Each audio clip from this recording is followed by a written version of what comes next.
So I made the choice to start watching the Riddick film series since it's been announced that we're finally getting a fourth movie. And Pitch Black is the first movie, and I ended up liking it a lot.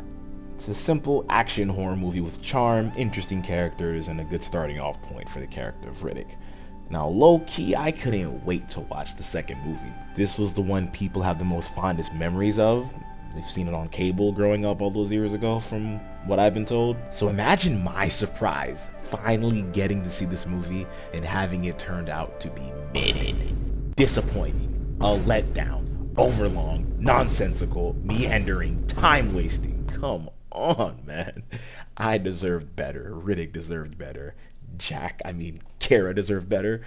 The movie has over 5 times the budget of Pitch Black, and you can tell with the set pieces, the CGI, some of the shots, and even the costume design. It's a lot of excess that looks great, don't get me wrong, but it's all wasted when the plot barely even focuses on what's important. And you'll see what I mean.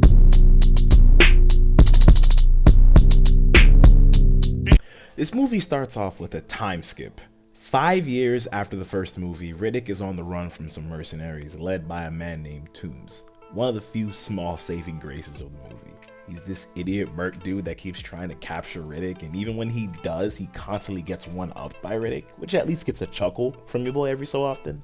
Riddick outsmarts the group and leaves Toombs for dead after finding out that someone from Helion Prime privately paid the gang to find him. Immediately, Riddick realizes that this is the last place he left Imam from the first movie, since New Mecca is in Helion Prime. We find out that Imam requested these mercenaries to find Riddick because he and this old elemental lady thinks Riddick is from a warrior race of people called the Furians, long extinct, and believes he may be a child of prophecy who can defeat the necromongers, which are a race of death cult people who literally go to planets to convert the living people there or to kill them. Yeah. Now I gotta pause for a second here, because how did we go from Richard B. Riddick, escaped convict, murderer, to the actual child of prophecy? Like, I understand now this is a full-on action film series, but y'all really took it to 11 on the second film? Okay, I guess I have no choice but to accept this. Also, we find out that Jack from the first movie became a killer, just like Riddick, and wanted to be like him. And when Riddick left, she took it pretty bad, so now she's stuck in an underground prison on this planet named Crematoria that has a sun so hot, you literally can't stay on the surface. Crematoria. That doesn't sound on the nose at all.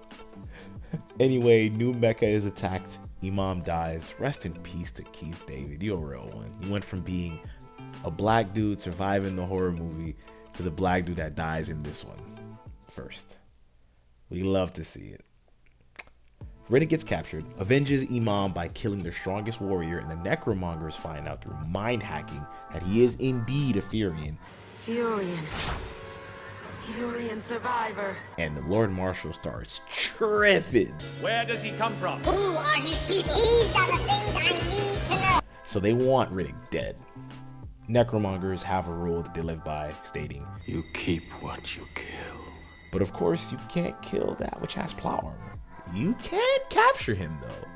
As it turns out, Riddick, the smartass, left the tracking beacon on the ship he stole from Toombs so that they could later capture him back on Helion Prime.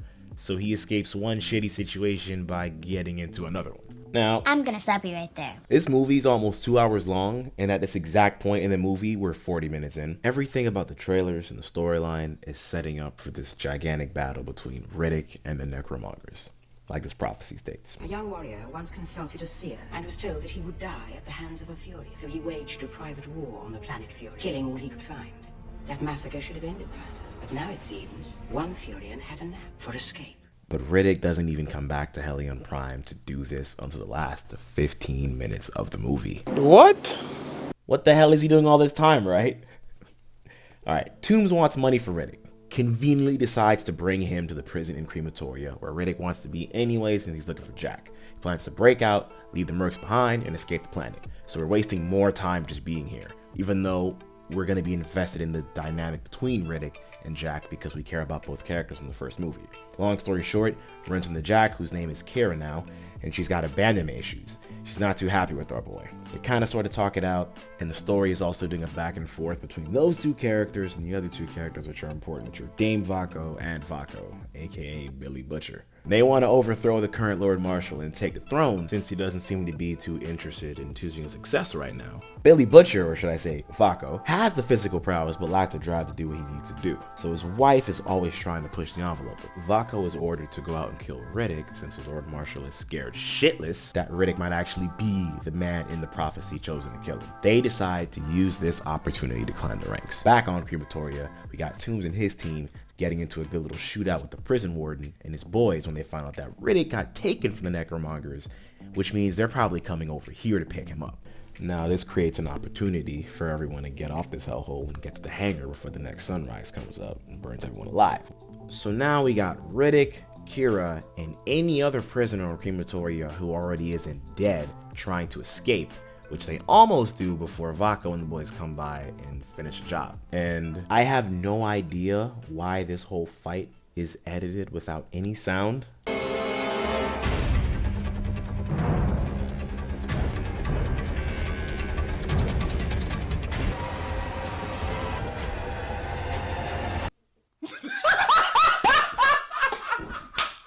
And then even when Riddick gets blasted and knocked off into the sunlight, he's legit out in the sun for almost a full minute. Doesn't get burns, doesn't get any injuries, nothing. He gets saved by the Purifier, this necromonger dude who's actually converted from being a Furian, and admits that he really wants Riddick's help to avenge his people before he commits the sweet self-delete in the sun. Like, what? At this point in the movie, Vaco captures Kira, doesn't kill Riddick, but decides to just lie about it and say that he did. And now Riddick is back on Helium Prime with less than 20 minutes left in the film, so he can do his big anticlimactic fight, because it's not good. Vaco reports Riddick's dead, gets a promotion. Lord Marshal gets told by the Elemental, who can predict the future apparently, that Fam, Riddick, that boy ain't dead, yo. And we find out that Riddick is hiding as a necromonger soldier, and he gets discovered by Dame Vaco, who goes and tells Vaco, and they begin to freak the fuck out because now their lie's gonna get found out and they're idiots. But they come up with a plan to let Riddick fight and somehow weaken the Lord Marshal, and Vaco can take the final hit and get the kill, and he can earn the title. And this is where the fight begins, and it's piss poor and it's awful, and I don't know, man. What was I expecting? We get this moment where Riddick is literally too angry to let his soul get taken. We also find out that the necromongers have successfully converted Kira into one of them, so then we got to do the whole wake up, you're not one of them talk. And that seems to not work until it comes around, and it does work because she backstabs Lord Marshal, and that gives Riddick a free opportunity to get the upper hand on him, but not before he kills her. He ain't gonna be in Rush Hour 3. Riddick manages to win, kills the Lord Marshal before Vaco can get the final hit, and now they have to mourn the fact that Vaco is not going to become Lord Marshal because it belongs to Riddick now. Riddick is, of course, way too busy trying to mourn Kira before he realizes that he is the new Lord Marshal, and the story just ends there. Sequel baiting for the next film in the series that doesn't come until 2013. The problem with Chronicles of Riddick is that it's got a lack of focus on what should be important. Now, I'm no storyboard writer or whatever, but obviously the dynamic between Jack and Riddick is way more important than this battle between Riddick and the necromongers in this Child of Prophecy storyline. So why not just slowly set that up, but not focus on it this film, and have him meet up with Jack and build another relationship with her, and then maybe on the next film you can also continue to build the lore and have him battle the necromongers. That way we're more invested in Jack as a character, seeing their newfound dynamic, and you can still kill her off and have the audience feel sad about it. That's just my take. The movie just spends way too much time and budget on things that don't matter, trying to make the suits look cool and have all these cool CGI effects. It's just not anywhere as focused or as simple and easygoing as Pitch Black. And that sucks because I was hoping for more after that movie. Now, we still got Riddick 2013, which seems like a much better movie than this last one. And I look forward to getting to that movie at some point, whenever I get to it. So until then.